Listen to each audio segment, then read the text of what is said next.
Anthony, talking about Argentina, which is next up for Team USA in the quarterfinals, and we'll get to them in just a moment. But first, based on what you saw in these pool play games, what have you liked? What concerns you about this team right now? What I've liked is the guys are sticking together, even though they've had some adversity, obviously with the scores and the last 3 games. But what I haven't liked is defensively, Matt. I think for them is, sometimes you get teams that get hot.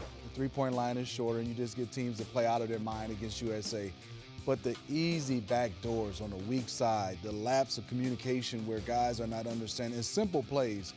We talked about it earlier, 2 or 3 screen downs and action, it seems like we've been lost. And then on offensive end, it hasn't been bad, but I still look at it as, I don't understand why we need to take tough contested shots. Not that they have to get the ball inside. I just figure when you're the best in the world and you look around, you gotta use your basketball IQ.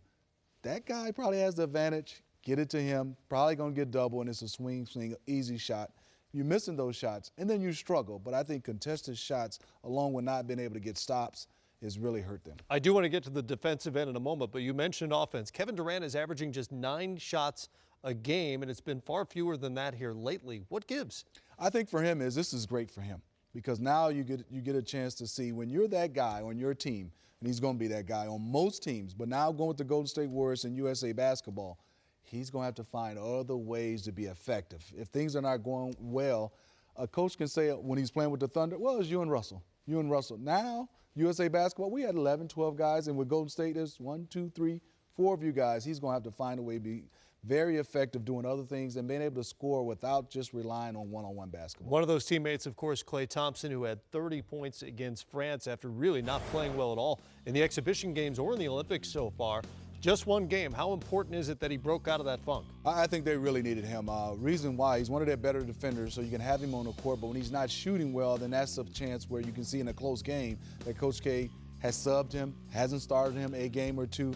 But I think right now, if he can get his shooting well, it opens up so many doors for these guys. They don't have a traditional playmaker. So he could be the playmaker just by being able to make shots. And what I mean by that is you stand over here, you take a guy with you, then you play 4-on-4, and that gives them an advantage. Next up is Argentina, the last team to beat the United States in the Olympics. That was back in 2004, which is even more notable when you consider 4 players on the roster played for that team, the so-called golden generation. Manu Ginobili, Luis Scola, Andres Nocioni, and Carlos Delfino were all part of that roster. This is a crafty team. Talking about a defensive group from the Americans that has been inattentive, to say the least.